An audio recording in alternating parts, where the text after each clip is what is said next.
In 1937, there was a children's book published called The Hobbit. It was written by a fellow of Pembroke College, Oxford, for his children.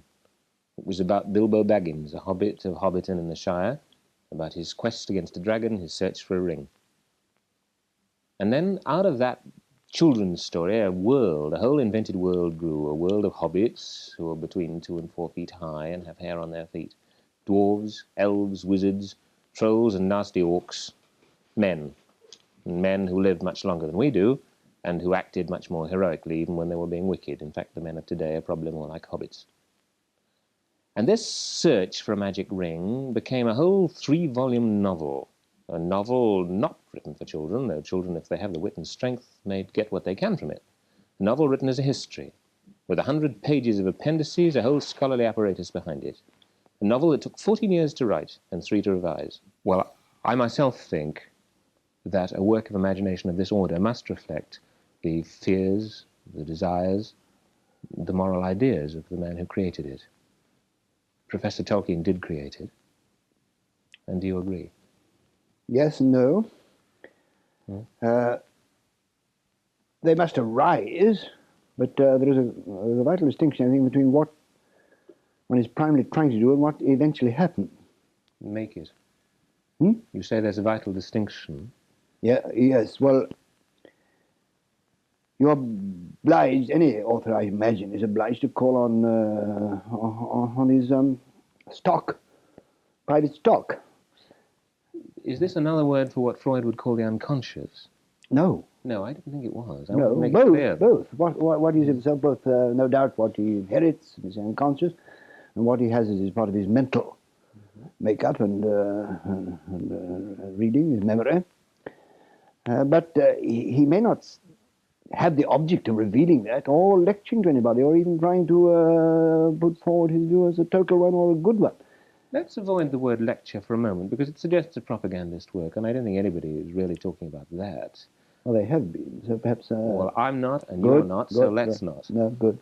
But let's then accept the fact that out of this stock you invent the world, and this stock does include a stock of ideas about how worlds ought to be. No? No. Because I don't believe that there is any one recipe at any one time. You don't yourself make out a recipe for personal behavior. You don't believe you yourself ought to live in a certain sort of way.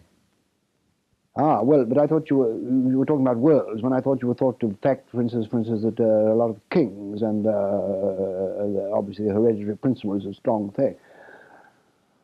And so on, but... well, let's be plain. For instance, in this particular world that you have invented, the hereditary principle is very strong. Yes. Though not ubiquitous. The hobbits don't have one, no, don't they? Quite so, no. But do you yourself look back on a world in which the hereditary principle is strong with affection? I do, yes, obviously.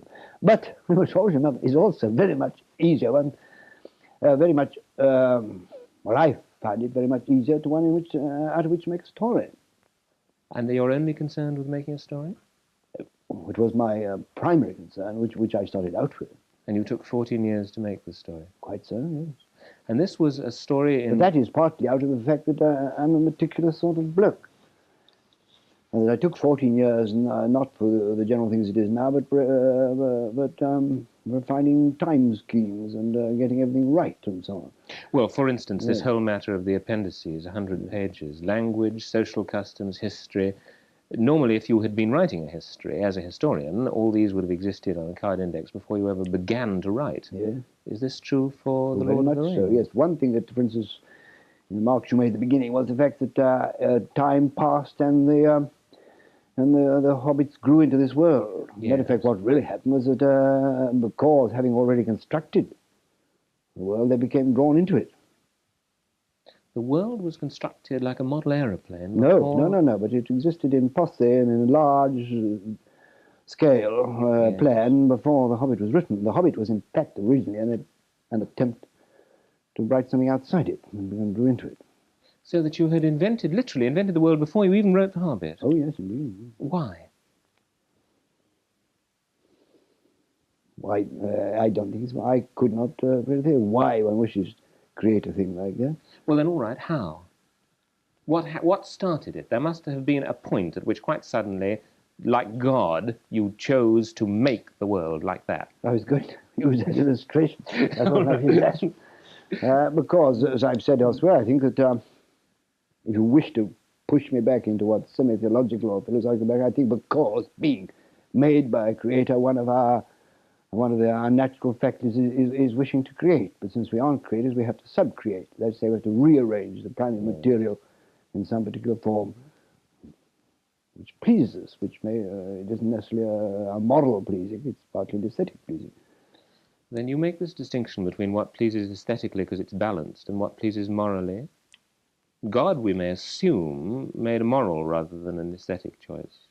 Is this too great an assumption?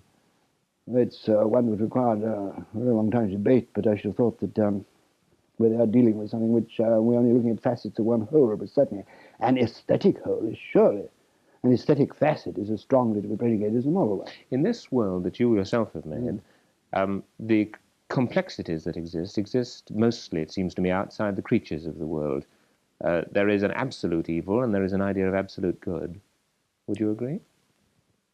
Mordor, after all, is a principle of absolute evil. I don't believe in absolute evil, but I do believe in absolute good. Yeah. Let's say... If you don't believe in absolute evil, why did you create the Dark Lord, who seems to be the apotheosis of it? Well, he said in the book that he himself was not evil to begin with. Ah, he fell. Then, like Lucifer. Yeah. So you're... Well, he's several stages down from Lucifer. You do believe, then, that there can be a state of absolute good from which most people do fall. It said, for instance, there's no religion in the book. There isn't, for reasons which are partly aesthetic, partly auctorial, and partly the history. This book, so-called Lord of the Rings, comes at the end of a long series of stories I've created in which the situation would be explained. Why there were no, for instance, churches, rituals, and temples, and so on.